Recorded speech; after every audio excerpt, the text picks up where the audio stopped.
दर्शकों, देश को बहुत चिंता में डालने वाली एक खबर है। हमारे आपके सबके लिए, देश के लिए, समाज के लिए, राज्य के लिए, शहर के लिए इससे बड़ी चिंता की खबर हो नहीं सकती।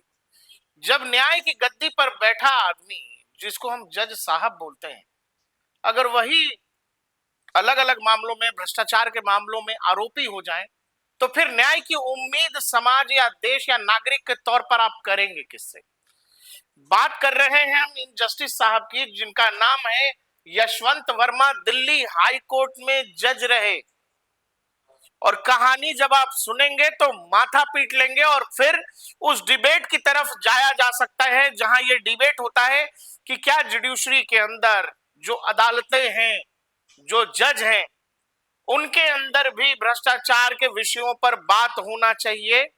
जज, न्यायालय भ्रष्टाचार रहित हैं क्या? क्या उन पर सवाल नहीं पूछा जाना चाहिए? क्योंकि देश में अदालतों पर बात करने में जो हाकिम लोग होते हैं, जज साहब होते हैं, उन पर बात करने में बहुत डर लगता है कि कब कंटेम्प्ट ऑफ कोर्ट हो जाए। नागरिक इसी बात से परेशान रहता है। लेकिन जज साहब के घर में जब करोड़ों रुपया मिल जाए और गुपचुप तरीके से या मीडिया में जब तक खबर नहीं आई तब तक लोगों को पता ही नहीं लगता, और चुपके से जज साहब को वापस ट्रांसफर कर दिया जाता है। न निलंबित किया जाता है, न उनसे इस्तीफा लिया जाता है, उनको ट्रांसफर दे दिया जाता है। तो सवाल तो उठेंगे और लोग सवाल पूछेंगे भी, बच बचा के, चाहे जो भी रास्ता हो। अगर जज साहब के घर में 15 करोड़ रुपए मिल रहे हैं कैश, तो सवाल तो है और ये पूछा जाएगा। ये देश के न्यायालयों से भी पूछा जाना चाहिए, और जो ये पूरा का पूरा कॉलेजियन सिस्टम है, जज साहब हैं, उनसे भी देश तो जवाब मांगेगा ही। क्योंकि राज्यसभा में भी मामला उठ गया है और उस पर बेहद चिंतित हुए हैं देश के उपराष्ट्रपति धनखड़ साहब। कहानी पर आइए। कहानी यह है कि यशवंत वर्मा नाम के एक जज साहब हुए दिल्ली हाई कोर्ट में। भाई साहब होली की छुट्टी पर जज साहब चले गए छुट्टी मनाने। अचानक इनके खाली घर में लग गई आग। आग लगी तो वहां फायर ब्रिगेड की टीम पहुंची, फायर ब्रिगेड की गाड़ी पहुंची, और जब आग बुझाने के क्रम में जो लोगों ने वहां देखा, उससे पब्लिक हो गई हैरान। घर में 15 करोड़ रुपया कैश मिला। आग लगी थी घर में, जज साहब है नहीं, छुट्टी पे गए हुए हैं। 15 करोड़ रुपया कैश, हार्ड कैश घर में मिला। और जैसे ये खबर देश के चीफ जस्टिस साहब को लगती है, उन्होंने कॉलेजियम की बैठक बुलाई और उस बैठक में यह तय किया गया कि या तो इनका इस्तीफा होगा और नहीं तो इनका ट्रांसफर होगा। इनका ट्रांसफर कर दिया गया प्रयागराज, इलाहाबाद। वापस इलाहाबाद भेज दिए गए। आप ये सोचना, आप अगर जजों से इतर कोई और मामला होता, किसी पुलिस वाले का मामला होता, किसी और सरकारी ऑफिसर का मामला होता, तो इस केस में क्या क्या हो सकता था। लेकिन जज साहब की नौकरी नहीं गई, जज साहब की नौकरी बची हुई है। जो काम वो दिल्ली में रहकर 15 करोड़ रुपया जब उनके घर में जमा हो गया, क्या लोग तो यही कहेंगे ना कि अब यही काम वो प्रयागराज में जाके नहीं करेंगे? इसकी क्या गारंटी? जज साहब 15 करोड़ रुपया कैश घर में रख के घूम रहे हैं छुट्टी पर, और फायर ब्रिगेड के लोगों को 15 करोड़ रुपया कैश मिल जा रहा है इनके घर में, और कॉलेजियम का सिस्टम ये तय करता है कि इनको वापस भेज देते हैं इलाहाबाद। और आपको ध्यान होगा कि बार बार संसद में भी न्यायिक प्रक्रिया, जजों के चुनने का जो सिस्टम है, उस पर बार बार सवाल उठता रहा है। इवन कॉलेजियम पर भी बहुत सारे सवाल हैं। आप ये समझना, देश में नेता कोई बनता है, कोई विधायक बनता है, मुखिया बनता है, even ward commissioner, ward member लोग बनते हैं, तो आपको अपना सब कुछ बताना पड़ता है। आपका एजुकेशन, आपकी पढ़ाई लिखाई, आपके सगे संबंधी, आपके पास कितना पैसा है, कितनी संपत्ति है, कितनी चल संपत्ति है, कितनी अचल संपत्ति है, सब आपको बताना पड़ता है। लेकिन इस देश में आप जज हैं तो जजों को इससे मुक्त किया गया है। संपत्ति का ब्यौरा नहीं मिलता है। हाई कोर्ट, सुप्रीम कोर्ट बड़े जजों का, छोटे जजों का नहीं है।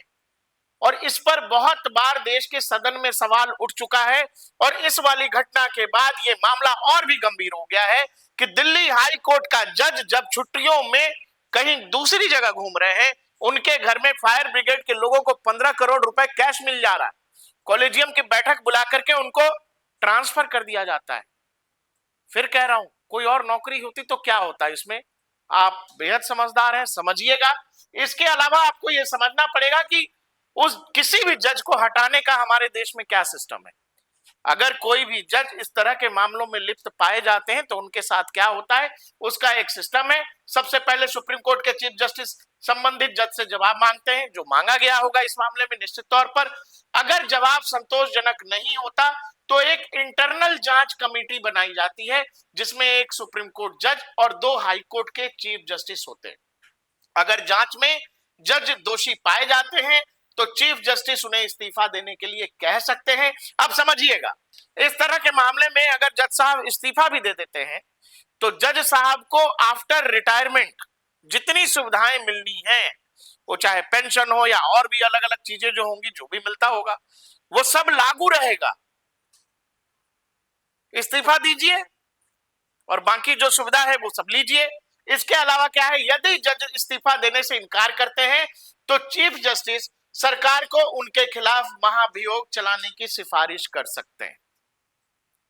ये हमारे यहां किसी भी जज को हटाने का जो है प्रोसीजर है, जो हाई कोर्ट से जुड़े जज होते हैं। इसके अलावा जब यशवंत वर्मा जी के घर में इतना सारा कैश मिला है तो लोग इस बात में पड़े हैं कि भाई यशवंत जी ने दिल्ली में रहते हुए कौन से महत्वपूर्ण फैसले किए हैं।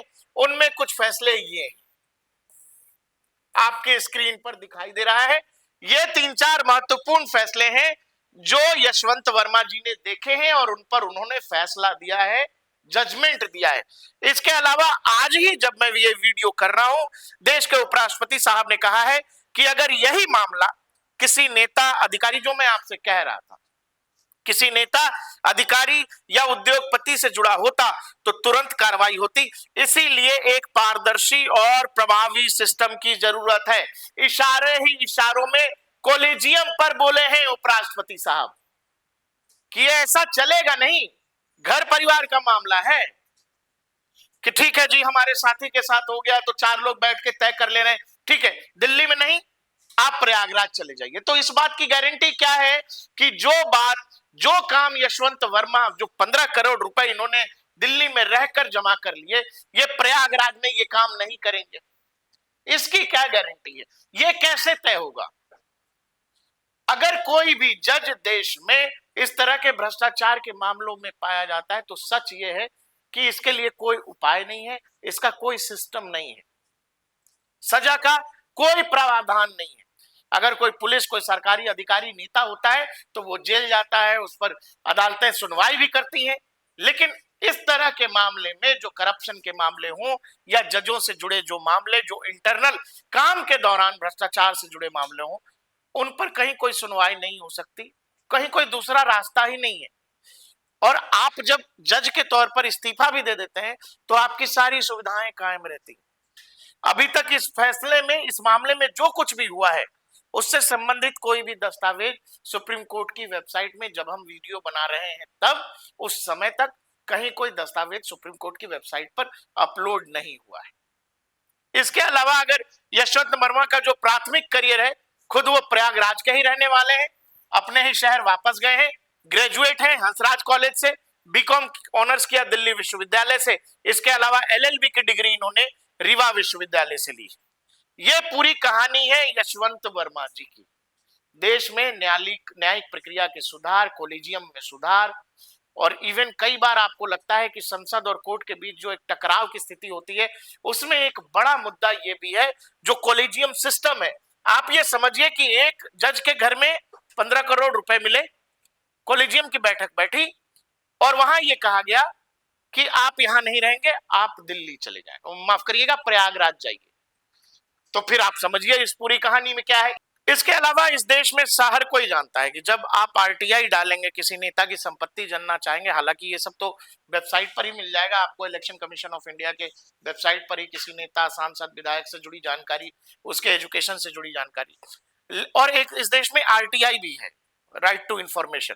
अगर आप उसके तहत भी कोई जानकारी चाहें कि फलाने जज हाई कोर्ट के हों या सुप्रीम कोर्ट के हों या किसी और जज हों, किसी और न्यायालय में, उनके से संबंधित अगर संपत्ति का ब्यौरा, उनकी कमाई, उनकी आमदनी पर जानना चाहें तो जानकारी नहीं मिलेगी।